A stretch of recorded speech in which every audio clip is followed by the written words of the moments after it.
Ahoy, Horas, apa kabar Anda pemirsa? Selama 24 menit ke depan kami menghadirkan berbagai kisah inspiratif dalam keberagaman budaya. Saya Agnes Nambela, inilah Bingkai Sumatera. Sosok inspiratif kali ini datang dari Armajid, warga Kelurahan Mekar Sentosa, Kecamatan Rambutan, Kota Tebing Tinggi. Setelah di PHK dari perusahaan tempatnya bekerja, ia mencoba bangkit dan mendirikan Tunas Baru, sebuah tempat pusat pelatihan dan pengembangan pembibitan jamur tiram pada tahun 2013. Kini Tunas Baru menjadi tempat pelatihan gratis bagi siapa saja, khususnya warga Kelurahan Mekar Sentosa yang ingin membudidayakan jamur tiram secara mandiri. Bahwa proses itu tidak akan mengkhianati hasil.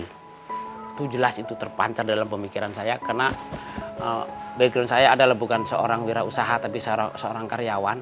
Tapi di akhir sisa umur saya berpikir cuman bagaimana saya bisa bermanfaat hidup di akhir hidup ini untuk orang banyak. Inilah Armajid, seorang warga Tebing Tinggi yang mencoba peruntungannya menjadi seorang wirausahawan setelah ia di PHK dari perusahaan tempat ia bekerja pada tahun 2001. Di usianya yang sudah tidak muda, Armajid sempat menggeluti berbagai bisnis selama belasan tahun, namun gagal.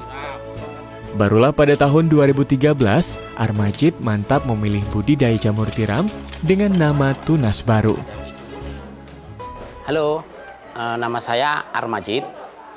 Saya adalah seorang wirausaha di bidang budidaya jamur dan mentor wirausaha.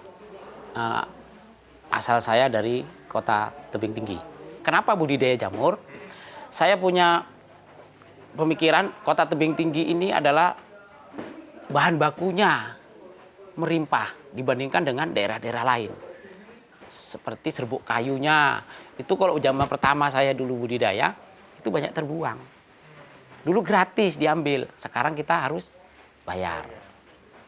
Akhirnya berkembang, maka sampai saat inilah saya mempunyai usaha yang banyak menghidupi dan bermanfaat untuk orang banyak. Beberapa kegagalannya dalam memulai usaha menjadi filosofinya menumbuhkan para wirausahawan baru.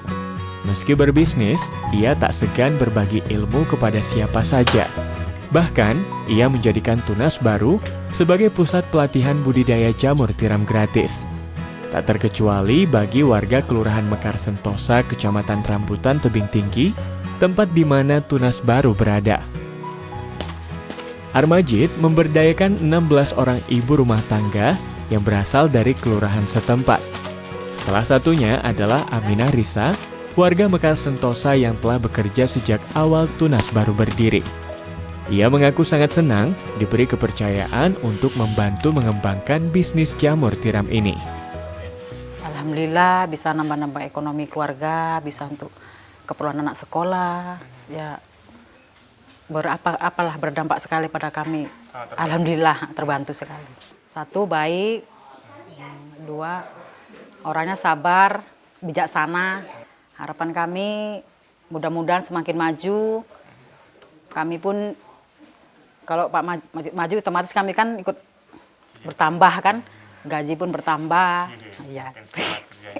Jadi makin semangat kerja ibu-ibunya.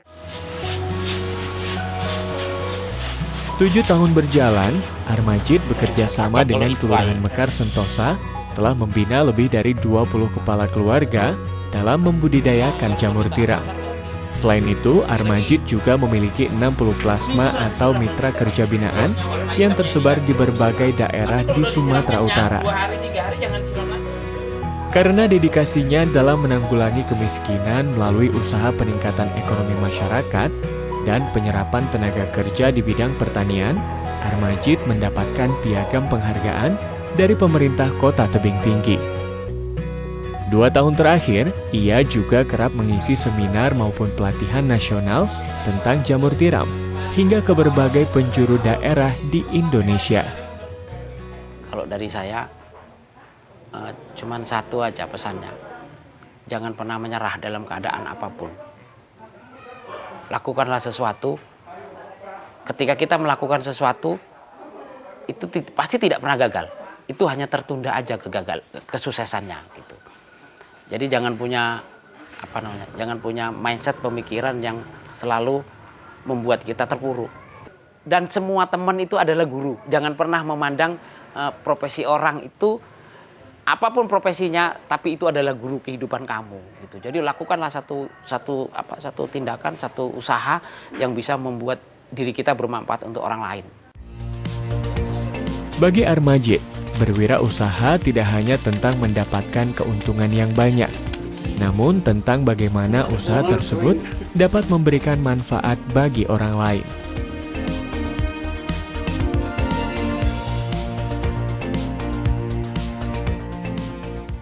Pandemi COVID-19 mempengaruhi berbagai sektor, termasuk sektor seni. Hal ini juga yang dirasakan oleh seniman doodle art asal Medan, David Wijaya. Namun kreativitas dan kolaborasi yang ia buat mampu membuatnya bangkit dari situasi sulit ini. Kita lihat semangat David berkreasi di tengah pandemi.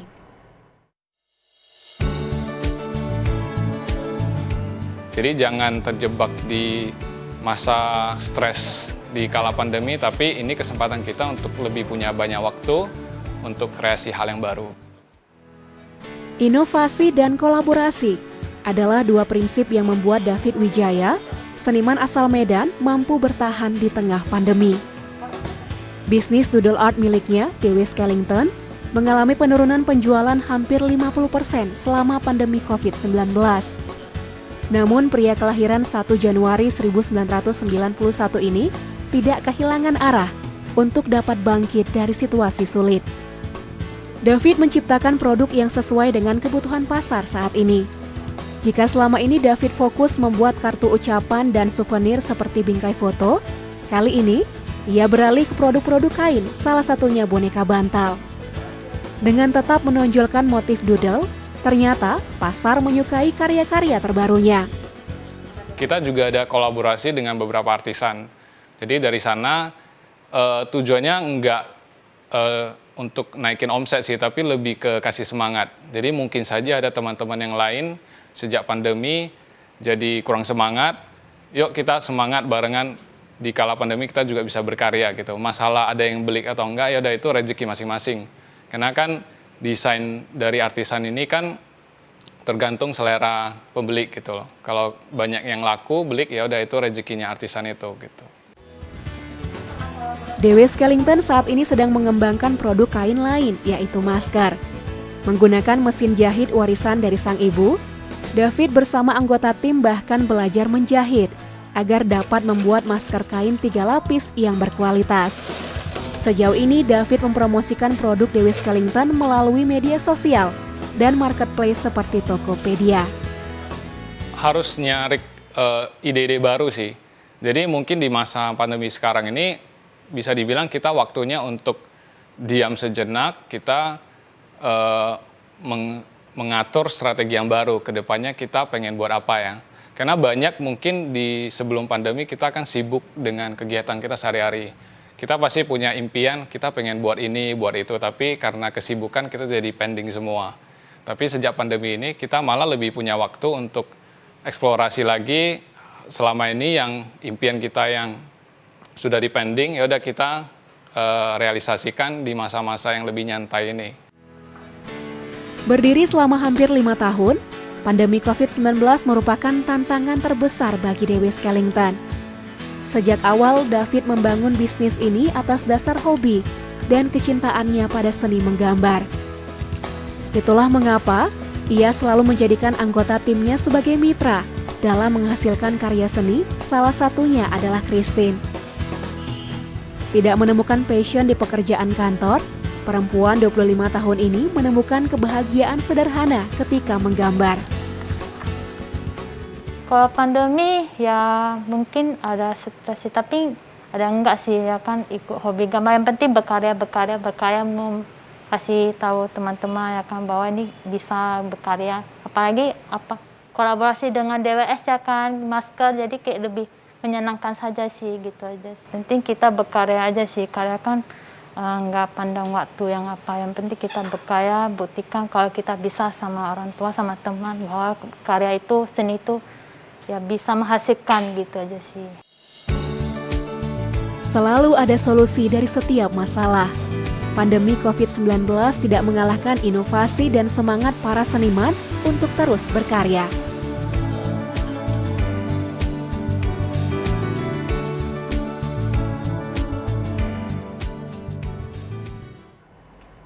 Pemirsa, kali ini kami akan mengajak Anda melihat kreasi makanan asal Korea Selatan, yaitu kimbap. Menariknya, kimbap yang satu ini menggunakan bunga telang sebagai pewarna alami untuk nasinya. Tidak lupa, kimbap yang satu ini juga merupakan makanan vegetarian yang baik untuk kesehatan.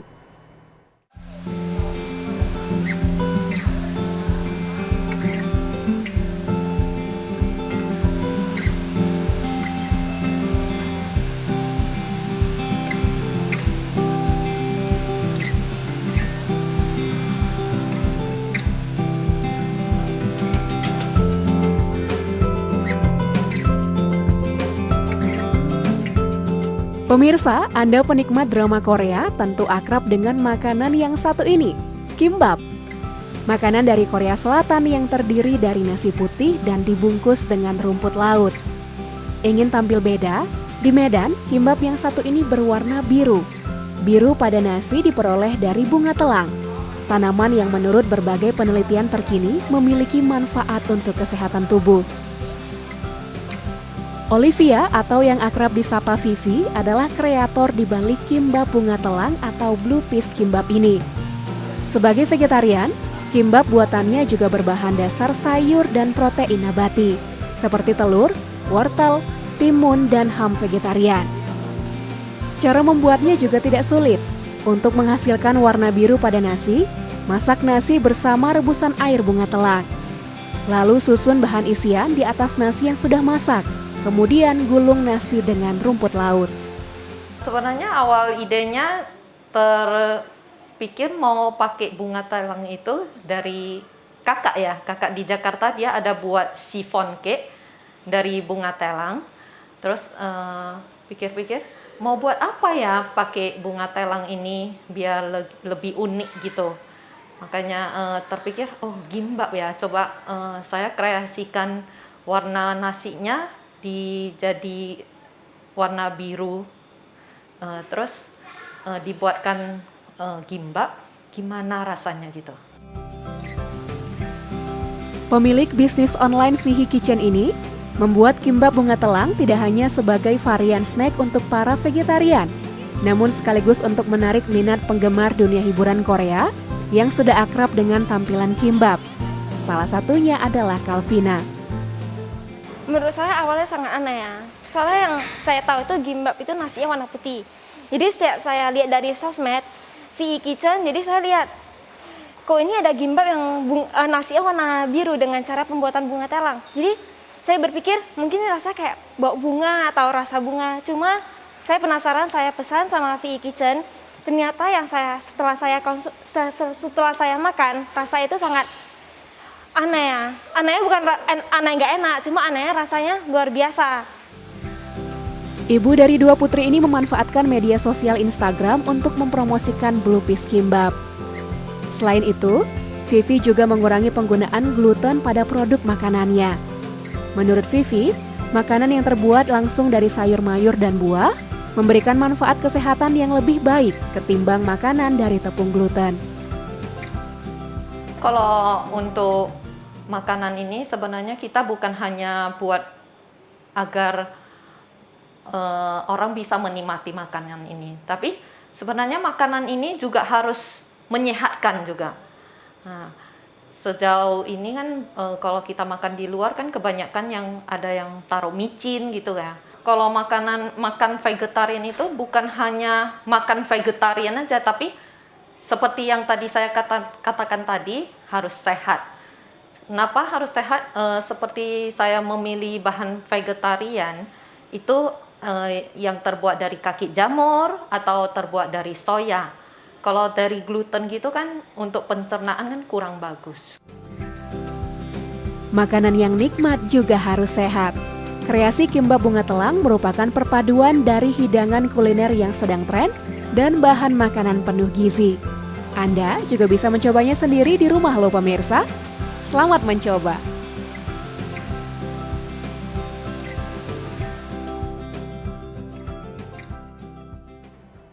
Jamur tiram merupakan pangan sehat yang saat ini cukup mudah untuk kita dapatkan. Namun tahukah Anda seperti apa proses pembuatan jamur tiram dari hulu hingga ke hilirnya? Mulai dari proses pembuatan backlog untuk media tumbuh jamur, hingga produk turunan jamur tiram yang dapat menjadi sumber penghasilan alternatif. Selengkapnya dalam segmen Sekitar Kita kali ini.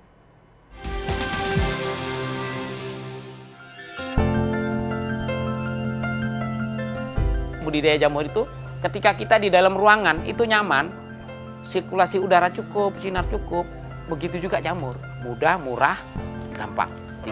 Perawatannya tinggal petik, siram, kemas, jual.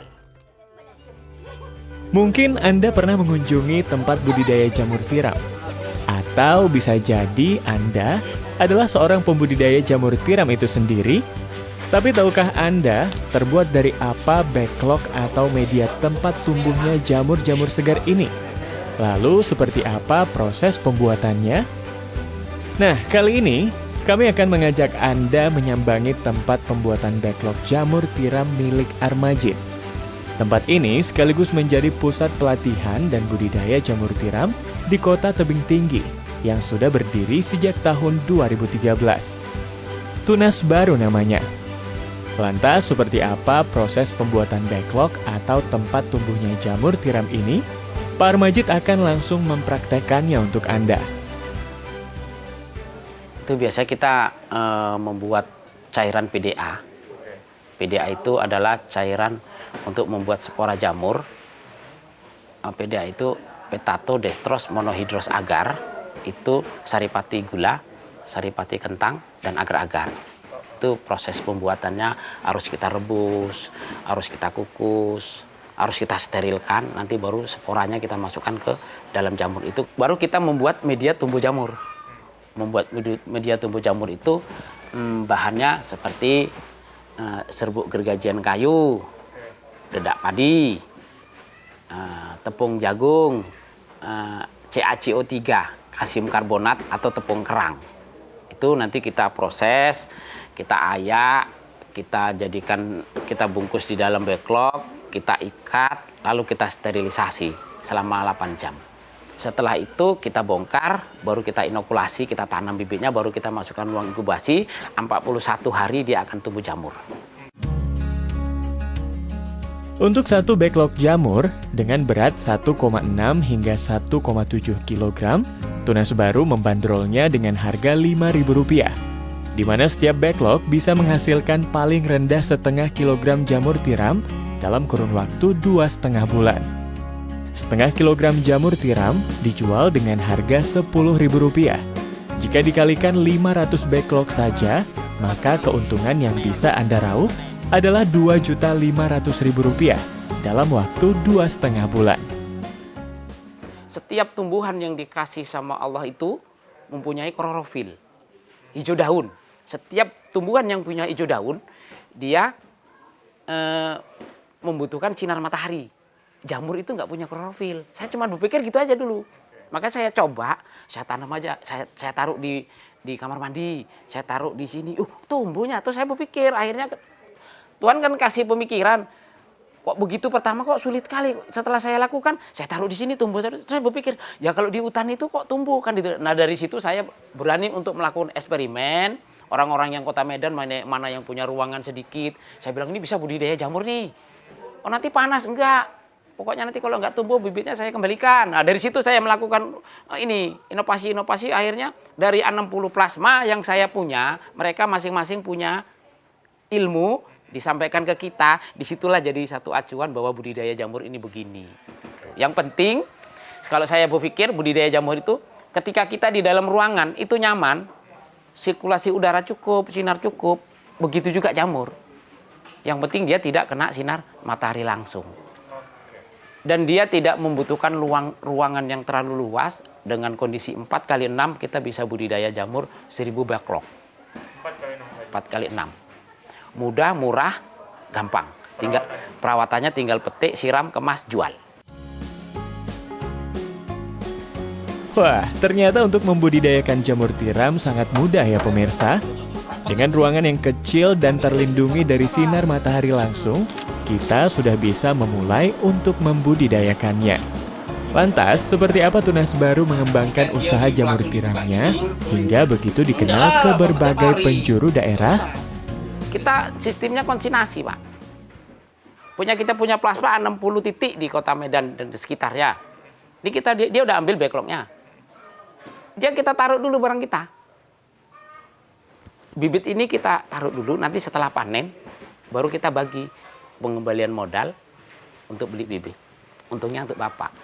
Nah, jadi situlah kita melakukan bisnis ini bukan hanya sekedar bisnis, tapi membangun silaturahminya. Jadi kita tidak pernah takut dengan akan ada saingan atau dengan ini nanti gimana. Enggak. Kita selalu memberi kepercayaan ke karyawan, memberi kepercayaan kepada ini untuk melakukan tugas-tugasnya. Selain membina para mitra kerjanya di beberapa daerah di Sumatera Utara, Armajid bersama Kelurahan Mekar Sentosa turut membina warga kelurahan, mulai dari budidaya hingga menggiatkan produk turunannya. Seperti yang dilakukan para ibu-ibu rumah tangga ini, mereka rutin membuat produk-produk turunan jamur tiram sesuai permintaan pasar, mulai dari jamur crispy hingga nugget jamur. Alhamdulillah dari bisa dijual kemasan mentah, jamur crispy, nugget, kadang ada burger jamur. Semuanya itu dari jamur? Ya, bakso jamur kami olah, jus jamur.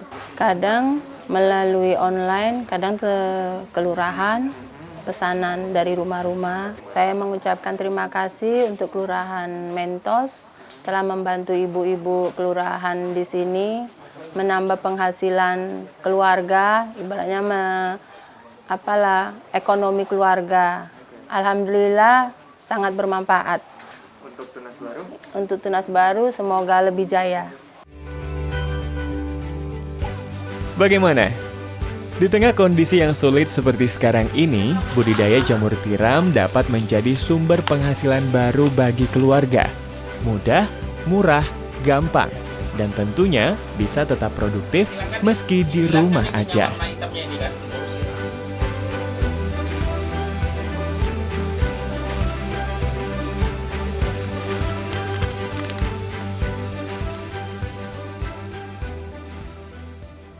Sekian program Bingkai Sumatera, saya Agnes Nambela pamit, jaga diri Anda dengan menerapkan protokol kesehatan dan tetap semangat menyebarkan kebaikan. Sampai jumpa.